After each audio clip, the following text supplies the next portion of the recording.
స్థావరాలను నాశనం చేయడమే లక్ష్యంగా ఇరాన్పై ఇజ్రాయెల్ దాడులు చేస్తోంది. కొండల నడుమ భూగర్భంలో 200 అడుగుల లోతున ఏర్పాటు చేసిన అణుకేంద్రంలో యురేనియాన్ని 60% వరకు శుద్ధి చేయడాన్ని ఉపయోగించే RI-6 సెంట్రిఫ్యూజ్లు 2000 వరకు ఉన్నట్టుగా అంచనా వేస్తున్నారు. వీటిని ధ్వంసం చేయడానికి ఇజ్రాయెల్ దగ్గర ఉన్న బంకర్ బర్స్టర్ బాంబులతో కాదు, దీన్ని మోస్ట్ పవర్ఫుల్ అయిన 14,000 కిలోల GBU-57 పెనిట్రేటర్స్ కావాలి. అవి అమెరికా దగ్గర మాత్రమే ఉన్నాయి. వాటిని ప్రయోగించేందుకు అవసరమైన B-2 స్టెల్త్ బాంబర్స్ కూడా అమెరికా దగ్గర ఉన్నాయి. దీంతో ఇజ్రాయెల్తో కలిసి ఫోర్డో కేంద్రంపై అమెరికా దాడులు చేసింది.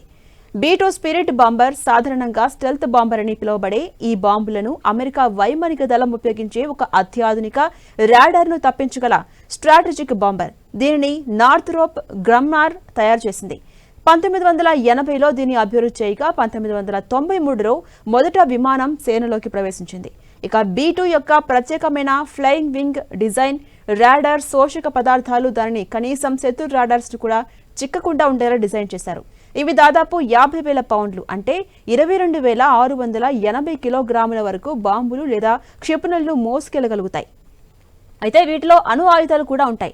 ఇవి ప్రపంచవ్యాప్తంగా ఇంధనం నింపకుండానే దాదాపు 11,000కు పైగా కిలోమీటర్ల దూరం వరకు ప్రయాణించగలవు. అలాగే ఇదొక విలక్షణమైన ఆకారంతో లోతైన ప్రొఫైల్, అధునాతన ఎలక్ట్రానిక్ వ్యవస్థలు కలిగి ఉంటుంది. ఈ B-2 స్పిరిట్ బాంబర్ ప్రత్యేకంగా శత్రు రక్షణ వ్యవస్థలను ఛేదించడం, ఖచ్చితమైన దాడులు చేసేలా డిజైన్ చేశారు. ఇప్పటికే దీన్ని కొసోవో, ఆఫ్ఘనిస్తాన్, ఇరాక్, లిబియా వంటి దేశాలతో జరిగిన ఘర్షణల్లో వాడారు. ఇంతటి స్పెషల్ ఉన్న ఈ B-2 స్పిరిట్ యుద్ధ విమానాలు ప్రపంచంలోనే అత్యంత ఖరీదైన యుద్ధ విమానాల్లో ఒకటి. వీటి ధర సుమారు $2 బిలియన్ ఉండొచ్చని అంచనా వేస్తున్నారు.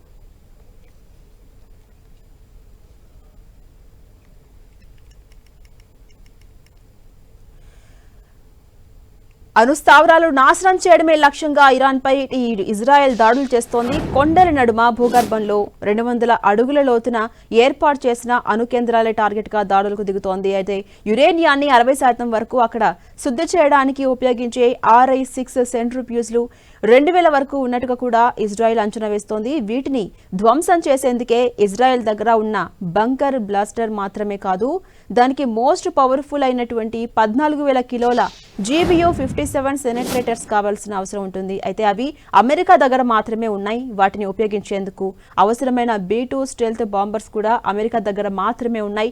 దీంతో ఇజ్రాయెల్తో కలిసి ఫోర్డో కేంద్రంపై అమెరికా దాడులు చేసింది.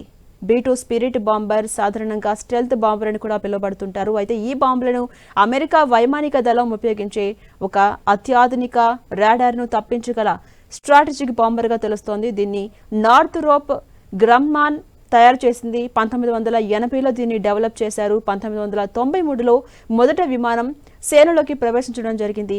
ఇక B-2 యొక్క ప్రత్యేకమైన ఫ్లయింగ్ వింగ్ డిజైన్, రాడార్ శోషక పదార్థాలు దానిని కనీసం శత్రు రాడార్స్ కు కూడా చిక్కకుండా ఉండేలా డిజైన్ చేయడం జరిగింది. ఇవి దాదాపు 50,000 పౌండ్లు అంటే 22,680 కిలోగ్రాముల వరకు బాంబులను లేదా క్షిపణులను మోసుకెళ్లగలుగుతాయి.